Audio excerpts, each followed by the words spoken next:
In the 19th century, horse-drawn wagons were the motor trucks of today. The team drivers, or Teamsters as they were known, were the hard-working men that drove these wagons, making trade possible and enabling our nation to grow. Well, you know, A to B goes the train, same goes the plane. But everything that reaches there or comes from there has to be moved by a truck. Everybody here has driven an automobile in a blizzard. Think about driving a horse and wagon with no cover in a blizzard. Being a Teamster and driving a team, it wasn't like getting in the truck and the truck was loaded and go out and make your deliveries. There was a lot of prep for that before you left. I remember my dad, 3 o'clock in the morning, he was already up because the day started very early. You had to go in, get your horse, make sure the horse was feeling okay, feed the horse, brush the horse down, water him, take him out, hook him up to the wagon that you were assigned for that day. This was all before you start getting paid. From the very beginning, the union was inclusive and diverse. Many new Teamsters were African American, and nearly half were European and Canadian immigrants. With the Teamsters, it's an inclusive union, not an exclusive union. In 1903, in Niagara Falls, New York, under the leadership of Samuel Gompers, then president of the AFL, the International Brotherhood of Teamsters was formed. We had this marvelous gentleman named Daniel Tobin, who became the president of the International Teamsters in 1907. And he continued to run that into the 50s. And he took a membership from 40,000 and he built it to over 1 million. By this time, new motor trucks would eventually replace horses, and Tobin saw the writing on the wall. Tobin set to work shoring up the union's weak finances and initiating aggressive organizing campaigns in the rapidly growing motorized truck delivery industry. Teamsters continued to organize women in the workplace and even train them to be union representatives. Teamsters are working women just like the men are. And, you know, long ago, they were there in the factories just like the men were. They just weren't recognized because they were supposed to be at home taking care of their kids. On Tuesday, October 29, 1929, the markets collapsed. This would forever be known as the Great Depression. The employers could abuse workers because they had hundreds waiting for a job. It was their call. They could do anything they want, and they truly exploited workers in the 1930s. Dan Tobin needed to act quickly. He would find his greatest ally in the newly elected president, Franklin D. Roosevelt. During 1933 and 1934, workers in nearly every industry were forced out on strike. It was a very bloody strike. A lot of our members were killed, a lot of them with severe beatings, and eventually President Roosevelt got involved in it and helped settle the strike. It was a great victory for the Teamsters Union. It was a victory that really set the stage for the growth of the Teamsters Union. It really exploded after the 1934 Teamsters strike. The Teamsters had become an important player in the nation's political landscape, and their headquarters moved from Indianapolis to Washington, D.C. In 1952, after 45 years as president, Dan Tobin retired and turned the reins over to a new generation. At the 1957 convention held in Miami Beach, Florida, James Riddle Hoffa was elected general president of the International Brotherhood of Teamsters. Life changed dramatically for the Teamsters when he came in. For instance, we had no dignity, we had no pensions, we have no health and welfare fund, and most of all, we were split in all different veins because we didn't have a master freight agreement.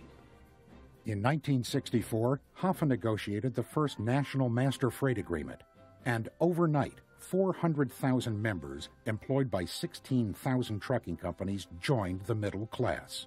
When that went into effect, we started getting substantial raises of 25 cents, 40 cents, 50 cents. These were unheard of in the past. These were the glory years for the Teamsters. We really came up, and I believe at that time our membership expanded to over 2 million people under Jimmy. This agreement was Hoffa's crowning achievement and would set the standard for collective bargaining all over the country. While the 1960s and early 70s saw the Teamsters grow and prosper, the next decade would be far more tumultuous. Even the mighty Teamsters were not prepared for what would come next.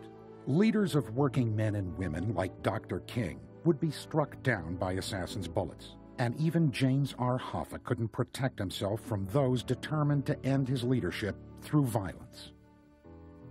Back-to-back recessions rocked the nation's economy, and the repeated oil crises of the 1970s left Teamsters reeling. I can recall there were two things that happened.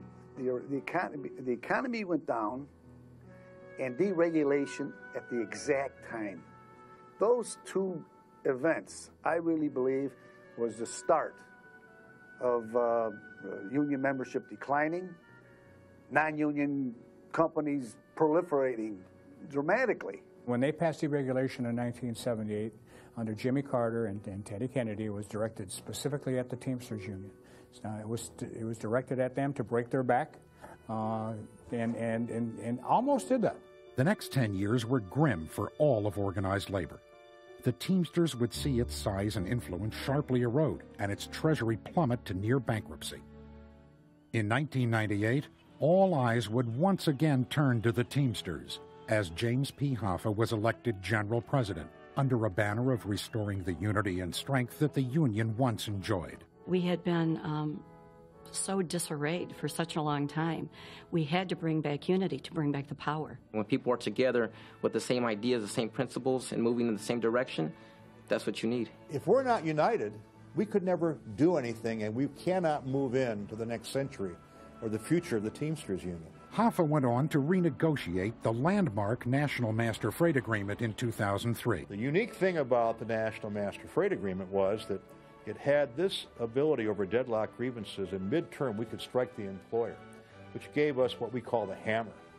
And we had that in that contract up until 1994, when my predecessor in office gave away the hammer.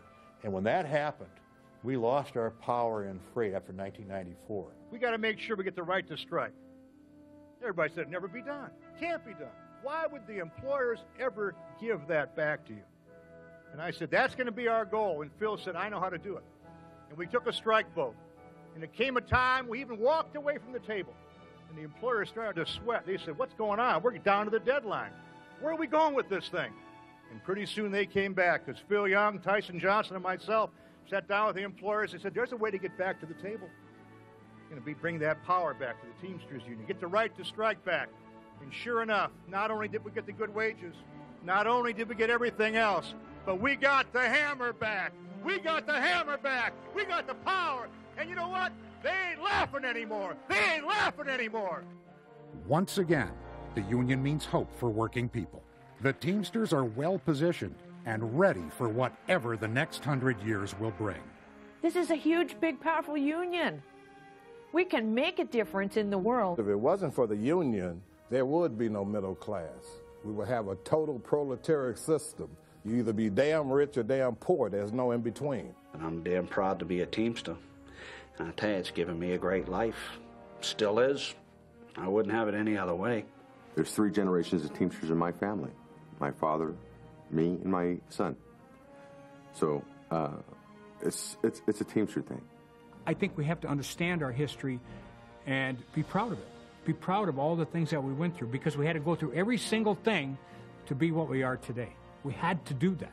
I don't want a union that's dysfunctional. I want one that shares a vision, a common goal, and wants to get the job done so that I can benefit and I can live in America and I can raise my family and I can be proud to be a Teamster. That's what I want. That's the union I want to belong to. That's the union my father belonged to. And that's the vision we have to have for the next 100 years.